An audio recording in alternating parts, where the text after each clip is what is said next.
క్వాడ్లో ఉన్నటువంటి 4 దేశాలు Bharat, Australia, America, Japan. ఈ 4 దేశాలు ఇప్పుడు చైనాని ఎదుర్కోవాలి. ఇండో పసిఫిక్ ప్రాంతంలో చైనా యొక్క ఆధిపత్యాన్ని తగ్గించాలన్నా, చైనాపై ఆధిపత్యం కొనసాగించాలన్నా ఇప్పుడు భారతదేశం చాలా కీలకం. అందుకే ఇప్పుడు భారత్తో మైత్రికి సంబంధించినటువంటి ఈ యొక్క ఇండో పసిఫిక్ ఆర్థిక బిల్లు 2026 బిల్లు మీద ట్రంప్ ఆమోదం తెలుపుతూ సంతకాలు చేశాడు. దీనికి సెనేటు అలాగే కాంగ్రెస్ సభ అన్నీ కూడా ఆమోదం తెలిపారు. ఇది కొత్త స్థాయికి తీసుకెళ్తుందని మేమైతే నమ్ముతున్నామని అమెరికా అధ్యక్షుడు చెబుతున్నాడు. ఇప్పుడు ఉన్నటువంటి పరిస్థితుల్లో చైనా మొత్తం ఇండో పసిఫిక్ అదంతా కూడా ఆధిపత్యం చెలాయించడం కోసం చాలా పెద్ద ప్లాన్ చేస్తుంది. దానికి ఇప్పుడు జపాన్, ఆస్ట్రేలియా, అమెరికా, భారత్ అన్ని కూడా కూడగట్టుకుని దీన్ని ఆధిపత్యం చెలాయించకుండా ఆపగలగాలి. అలా ఆపాలంటే ఇప్పుడు భారత్ కీలకం. అందుకే ఈ బిల్లు మీద సంతకాలు వెంటనే చేయాల్సి వచ్చింది ట్రంప్. 2026 ఆర్థిక సంవత్సరానికి గాను ఈ బిల్లు అయితే పాస్ అయిపోయినట్లే. ఇది ప్రతి సంవత్సరం ఇలా ఉంటుంది. కాకపోతే ఇప్పుడు ఈ ట్రంప్ తీసుకొచ్చినటువంటి విధానాల వల్ల భారత్, అమెరికా మధ్య చాలా దూరం పెరిగింది. అలాగని ఈ విషయంలో మళ్ళీ ట్రంప్ ఏదో మళ్ళీ మనకి లొంగిపోయాడు, మళ్ళీ టారిఫ్లు తగ్గించేస్తాడని ఏం లేదు. ఇదే అదే.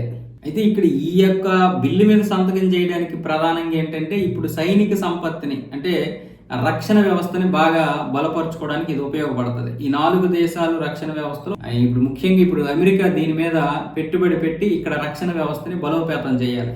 అలా చేయాలంటే భారత్ సహాయం చేయాలి. ఇప్పుడు భారత్ సహాయం చేస్తున్నట్లుగా ఆల్రెడీ నరేంద్ర మోదీ, ట్రంప్ మాట్లాడుకున్నారు.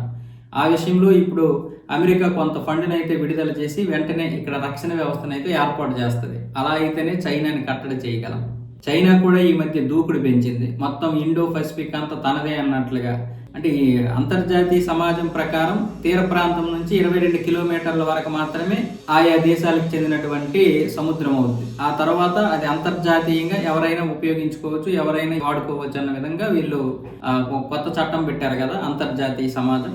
కానీ చైనా దాన్ని అధిగమించి మరి ఎక్కడ ఉన్నటువంటి భూభాగం మాదే అంటే పక్కన ఉన్నటువంటి చిన్న చిన్న దేశాలు మావే, భారతదేశం లాంటి దేశంలో ఉన్నటువంటి భూభాగం మాదే, రష్యాలో ఉన్నటువంటి కొంత భూభాగం మాదే అని అప్పుడప్పుడు మ్యాప్లు రిలీజ్ చేస్తూ ఉంటది.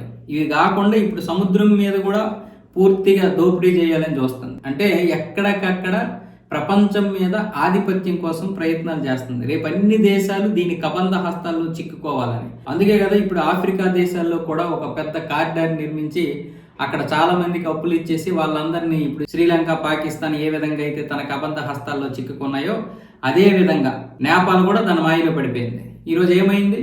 మాల్దీవులు కూడా దాని మాయలో పడిపోయింది. ఏమైంది? ఈ దేశాలన్నీ పుట్టగతులే రేపు ఆఫ్రికా దేశాలకు కూడా వస్తాయి. అందుకే ఆఫ్రికా దేశాల మీద పెద్దగా యూరోప్ దేశాలు ఏమి చూపించడం లేదు, కానీ రేపు ఆఫ్రికా మొత్తం చైనా కబంధ హస్తాల్లో చిక్కించుకుంటది.